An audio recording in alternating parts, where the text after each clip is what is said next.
0-day brief. Here's the part of this attack that doesn't make sense at first. The malware was built for a threat that doesn't exist yet.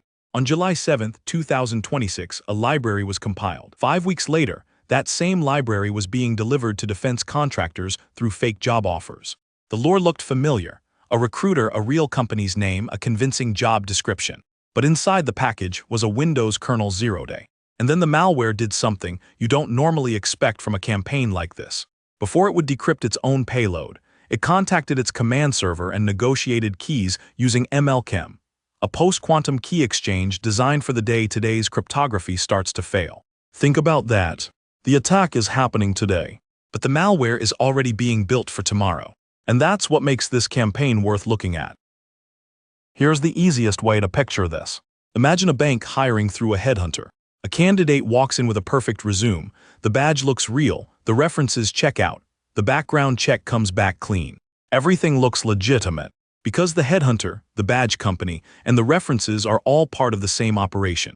The candidate gets hired, walks into the vault, and installs their own lock. That's basically the trust problem in this campaign. Checkpoint Research published the full story on August 11th, the same day Microsoft patched the 0-day at the center of it. CVE-2026-68820.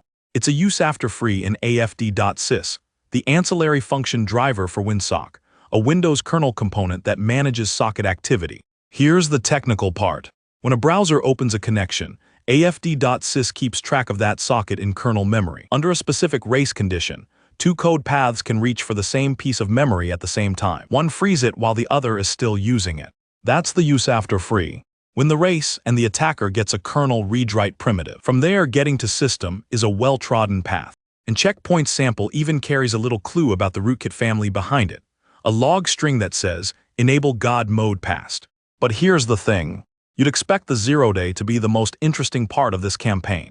It isn't. The 0-day is the last step of the chain. The first step is a conversation. It starts with a fake job offer, usually through LinkedIn or a messaging app. The victim downloads an encrypted zip. Inside are three things: a legitimate digitally signed PDF viewer, a malicious library that gets sideloaded when the viewer runs, and an encrypted payload disguised with a PDF extension. The viewer opens a decoy document, the Lockheed Martin job description, while the malicious library decrypts and executes the real payload in memory. That payload is MLKEM, a downloader that uses Microsoft Graph API and OneDrive to pull down its next modules. It stays off disk. It fingerprints the machine, lists processes, takes screenshots, and when it's ready, it asks the command server for the keys. And this is where the campaign gets especially interesting. The loader pulls 4 public keys from the command server, generates its own key material with ML-KEM, the NIST standardized post-quantum key exchange, formerly known as Kyber, and negotiates a session key. Only then does it download the encrypted payload. So the malware isn't just hiding what it's doing. It's preparing for a future where the cryptography we're using today may no longer be enough. Everything on the wire is wrapped in ghost encryption with a random session key on top. The downloader is encrypted for tomorrow. That payload is FUD Module 3.1, Lazarus's kernel rootkit. It exploits the afd.sys bug, gets system, and injects another copy of MLKEM into a system process, where security tools have a harder time seeing it. Then the longer-term backdoor moves in. Forest Tiger, also known as scoring math T. Files, screens, persistence, everything. And there's another way victims got pulled in. Fake job offers impersonating Enveil, a privacy technology company, pointed people to an encrypted zip containing a Trojanized PDF viewer. It looks like a legitimate open-source reader. But open a PDF carrying one specific marker line, and the viewer quietly extracts an embedded payload, decrypts it, and launches it. That payload is a new backdoor called Troy. 17 commands, 3 command servers, and a challenge-response handshake. Even the websites were part of the deception. Sites like Enveil.xyz appeared as the top search result for the product name. The real Enveil wasn't breached. It was impersonated. And that tells you something about the targeting. The dream job lure focused on defense and aerospace roles, surveillance sensors, drones, robotics. Checkpoint points to victims in France, Germany, Brazil, and India. One compromised French organization was then reused to send spear phishing around the world. So a real company's reputation became part of the attack.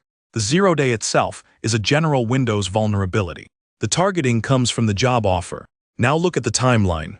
Microsoft patched CVE-2026-68820 on August 11. Of the 398 CVEs in that release, this was the only one flagged as actively exploited.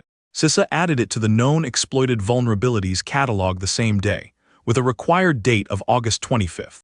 The CVSS score is 7.0. Exploiting it requires winning the race, so the complexity is high, but the impact is full system compromise. And it wasn't a brand new attack on patch day. The vulnerability had been in the wild for at least 5 weeks before the patch, possibly since June. Check Point reported it to Microsoft on July 28th. Microsoft confirmed it on July 31st. The CVE was assigned on August 5th. Then patch Tuesday, August 11th. That's the chain. But the bug itself isn't the part I want you to remember. The architecture is. Think back to that bank. Imagine the service door has been jimmied 3 times in 3 years. Each time the owners replace the lock. But the frame is warped. So eventually, another lock fails in the same place. That's the pattern we're seeing with afd.sys. In August 2024, Lazarus exploited another use after free in the same driver, CVE-2026-68820. CISA added it to the known exploited vulnerabilities catalog when the patch shipped. Then in November 2025, the same driver produced another memory safety flaw, CVE-2026-60719, this time an untrusted pointer dereference. And now August 2026, CVE-2026-68820. Same driver, same family of weakness, same rootkit family, 3 years running. That's the design lesson. afd.sys manages per socket state across concurrent code paths, and that synchronization seam keeps producing memory safety problems. So this doesn't look like one unlucky coding mistake anymore. It looks like a seam an attacker can keep coming back to. Lazarus doesn't necessarily need a brand new vulnerability every year. It can keep looking at the same place. The door frame stays warped. We talked about something related back in episode 6, when a Windows mini filter driver 0-day put attackers at system on fully patched machines. Same destination, same uncomfortable idea that fully patched doesn't mean safe. But this time the road in was a job interview, and the payload arrived prepared for a decade that hasn't happened yet. That's the second part of this story. The post-quantum cryptography isn't just decoration. The loader uses ML-KEM for its key exchange. The sessions use ghost encryption. Command traffic is wrapped in AES inside one drive. In other words, the actor is treating cryptography as part of the operational design. They're building malware that protects its traffic against a future threat. So think about what that means for defenders. If you collect the traffic today, the expectation is that it stays unreadable later. They're not waiting for the quantum era to arrive before they design for it. They're designing for it now. And FUD module itself tells a similar story. Gen Digital's 2024 analysis of version 3 gives us a baseline. Version 3.1 shows what changed. The dedicated Microsoft Defender stage is gone, replaced by a more generic suppression engine. The on-lab-specific code is gone. And this version adds something new. The rootkit reaches into Windows Smart App Control, zeros the verified and reputable policy state, and reloads the code integrity policy from inside a system process. 94 event tracing identifiers remain on the kill list, unchanged and in order. It's a rootkit being maintained almost like a product, version releases, incremental changes, and even a compiler timestamp. And the infrastructure follows the same counterfeit trust pattern. The command infrastructure moves through compromised round-cube webmail servers, at least 17 of them, turned into relay nodes with a custom web shell.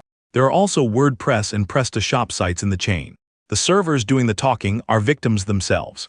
A signed certificate here. A breached company's reputation there. A top-ranked search result out front. Almost every layer is borrowing trust from something that already has it. So what do you actually do with this? Start with the easy part. Patch Windows. The fix shipped August 11th. If your fleet is running the newer Windows 11 releases targeted by the exploit, that update is the immediate remediation. CISA's required date is August 25th. There's no good reason to let that date pass. But patching only closes the vulnerability.